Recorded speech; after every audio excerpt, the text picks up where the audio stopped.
வாங்க நேரா விஷயத்துக்கு போவோம். இன்னைக்கு நாம பார்க்க போற இந்த அலசல் சாதாரண ஒரு நிலையிலிருந்து இன்னைக்கு உலகையே ஆட்டி படைக்கிற ஒரு மிகப்பெரிய ஸ்போர்ட்ஸ் பவர் ஹவுஸா உருவெடுத்திருக்கிற இந்திய கிரிக்கெட் அணியோட அந்த மாபெரும் பயணத்தை பத்தி தான். ஆரம்பத்திலேயே உங்களை மலைக்க வைக்கிற ஒரு தகவல் சொல்றேன் கேளுங்க. 612 மில்லியன் டாலர்கள். இது என்ன தெரியுமா? 2006 இருந்து 2010 வரையிலான காலகட்டத்தில் இந்திய அணி விளையாடின போட்டிகளுக்கான ஊடக உரிமம், அதாவது மீடியா ரைட்ஸ் விற்கப்பட்ட தொகை தான் இது. இந்திய கிரிக்கெட் எந்த அளவுக்கு ஒரு பிரம்மாண்டமான பிசினஸா மாறி இருக்கு அப்படிங்கிறதுக்கு இந்த ஒற்றை நம்பரே ஒரு பெரிய சாட்சி. ஆனா இங்க நாம கேட்டுக்க வேண்டிய ஒரு மிக முக்கியமான கேள்வி ஒண்ணு இருக்கு.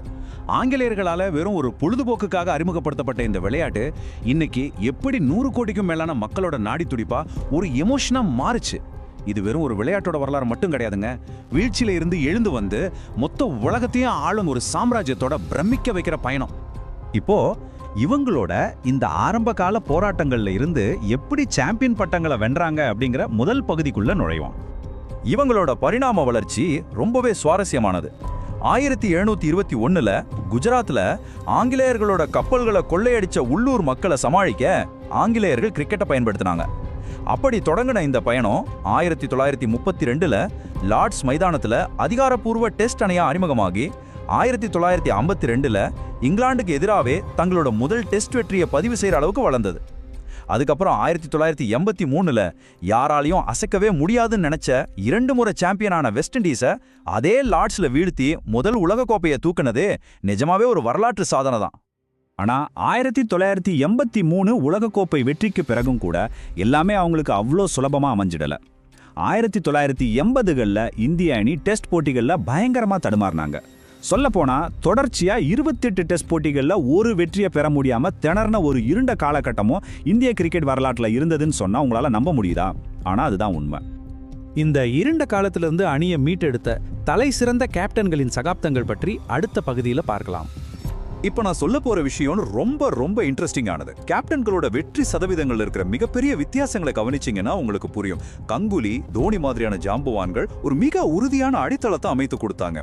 ஆனா விராட் கோலியோட 63% வெற்றியும் ரோஹித் சர்மாவோட 72% வெற்றியும் இந்திய அணி எந்த அளவுக்கு எதிர்க்கவே முடியாத ஒரு ஆதிக்கப்படையா மாறி இருக்கு அப்படிங்கறத ரொம்ப தெளிவா காட்டுது. சௌரவ் கங்குலியோட தலைமையின் கீழ் பார்த்தீங்கன்னா சொந்த மண்ணில் இந்திய அணியை வீழ்த்தவே முடியாது அப்படிங்கிற அளவுக்கு ஒரு அசுர பலம் கொண்ட அணியை மாறுச்சு. இது எந்த அளவுக்கு போச்சுன்னா ஆஸ்திரேலியாவோட ஜாம்பவான் கேப்டன் ஸ்டீவ் வாக் இந்தியாவில் ஒரு தொடரை வெல்றத இறுதி எல்லை, அதாவது த ஃபைனல் ஃப்ரண்டியர் அப்படின்னு சொன்னார். அந்த அளவுக்கு இந்தியாவை வீழ்த்துவது ஒரு சாத்தியமற்ற விஷயமாவே எதிரணிகளால பார்க்கப்பட்டுச்சு. கேப்டன்சியோட பரிணாமத்தை இந்த 2 பேர்கிட்ட நம்ம ரொம்ப தெளிவா பார்க்கலாம். MS தோனி தன்னோட ரொம்பவே அமைதியான அணுகுமுறையால 3 ICC வெள்ளப்பந்து கோப்பைகளையும் வென்ற முதல் கேப்டன் அப்படிங்கிற ஒரு மாபெரும் வரலாற்று சாதனையை படைச்சார். அதுக்கு நேர்மாறா ரோஹித் சர்மா ஒரு புதுவிதமான ரொம்பவே ஆக்ரோஷமான அணுகுமுறையை கையாண்டு 2024 T20 உலக கோப்பை, அப்புறம் 2025 சாம்பியன்ஸ் ட்ரோஃபின்னு வரிசையா கோப்பைகள் அள்ளி இருக்கார். சரி, இந்த வெற்றிகளுக்கு பின்னாடி இருந்த புள்ளி விவர ஜாம்பவான்களை பத்தி அடுத்த பகுதியில் விரிவா பார்க்கலாம். இந்த பேட்டிங் சாதனைகள் எல்லாம் உலக கிரிக்கெட் வரலாற்றை அப்படியே மாத்தி எழுதினவங்க. சச்சின் டெண்டுல்கரோட 100 சர்வதேச சதங்கள், 15,921 டெஸ்ட் ரன்கள், இதெல்லாம் ஒரு மனிதனால எட்டவே முடியாத ஒரு மைல்கல்லா தான் இன்னைக்கும் பார்க்கப்படுது. அதே போல ராகுல் டிராவிட்டோட ரன் குவிப்பு, விராட் கோலியோட 54 ஒருநாள் சதங்கள், அப்புறம் T20 ரோஹித் சர்மாவோட அதிரடி ஆதிக்கம், இதெல்லாம் உலக கிரிக்கெட்டோட இலக்கணத்தையும் மாத்தி அமைச்சுது. அதோட வீரேந்திர சேவாக்கோட அந்த 319 ரன்கள் இன்னைக்கும் இந்தியரோட அதிகபட்ச டெஸ்ட் ஸ்கோரா யாராலையும் முறியடிக்கப்படாம அப்படியே நிக்குது. பேட்ஸ்மேன்களை பத்தி இவ்ளோ பேசின நாம பந்து வீச்சாளர்களை மறக்க முடியுமா? அனில் கும்ப்ளே 619 டெஸ்ட் விக்கெட்டுகளோட இந்தியாவோட மிகச்சிறந்த மேட்ச் வின்னரா திகழ்றார். முக்கியமா பாகிஸ்தானுக்கு எதிராக ஒரே இன்னிங்ஸ்ல 10 விக்கெட்டுகளையும் வீழ்த்தி அவர் படைச்ச சாதனை கிரிக்கெட் வரலாற்றிலே ரொம்ப ரொம்ப அரிதான ஒண்ணு. அவருக்கு பின்னாடி அஸ்வின் 537 விக்கெட்டுகளோடையும் கபில் தேவ் 434 விக்கெட்டுகளோடையும் இந்திய பந்து வீச்சோட முதுகெலும்பா இருந்திருக்காங்க. இப்போ களத்துல கிடைச்ச இந்த வெற்றிகள் எப்படி களத்துக்கு வெளியே ஒரு மாபெரும் சாம்ராஜ்யத்தை உருவாக்குச்சு, அதாவது கிரிக்கெட்டின் வணிகம் பத்தி பார்ப்போம்.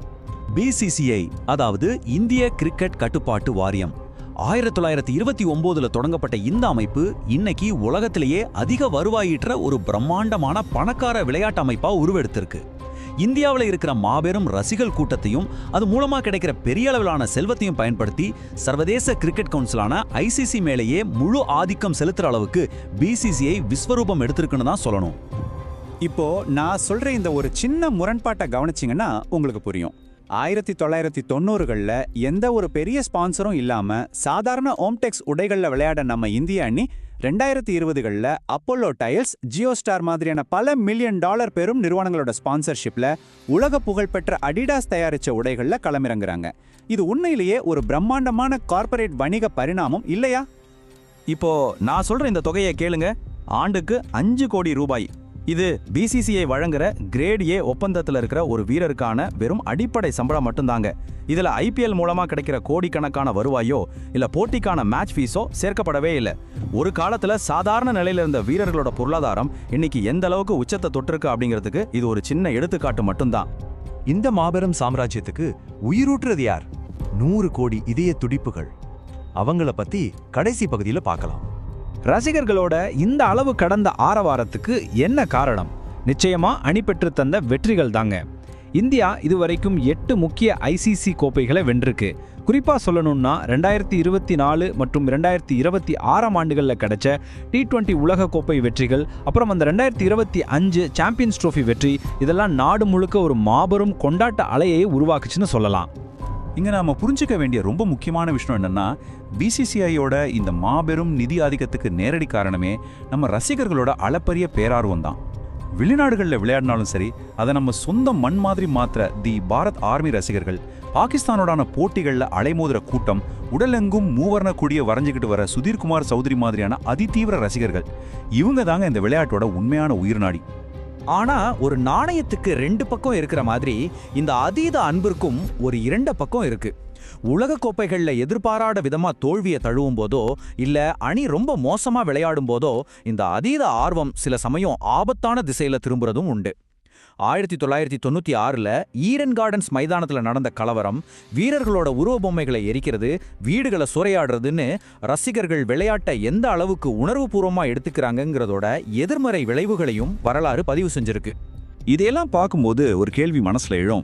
உலகமே வியந்து பார்க்குற அளவற்ற செல்வம், தொடர்ந்து வந்துகிட்டே இருக்கிற அபாரமான இளம் திறமைகள், அப்புறம் கொஞ்சம் கூட சளைக்காத 100 கோடி ரசிகர்களோட அசைக்க முடியாத ஆதரவு, இதெல்லாம் வச்சு பார்க்கும்போது உலக கிரிக்கெட்டோட அசைக்க முடியாத சாம்ராஜ்யமா உருவெடுத்திருக்க இந்தியா தன்னோட உண்மையான ஆதிக்கத்தை இப்பதான் முழுமையா தொடங்கியிருக்கா? நீங்களே யோசிச்சு பாருங்க. இந்த சுவாரஸ்யமான கேள்வியோட நான் விடைபெறுகிறேன். சீக்கிரமே இன்னொரு புதுமையான அலசலோட உங்களை சந்திக்கிறேன்.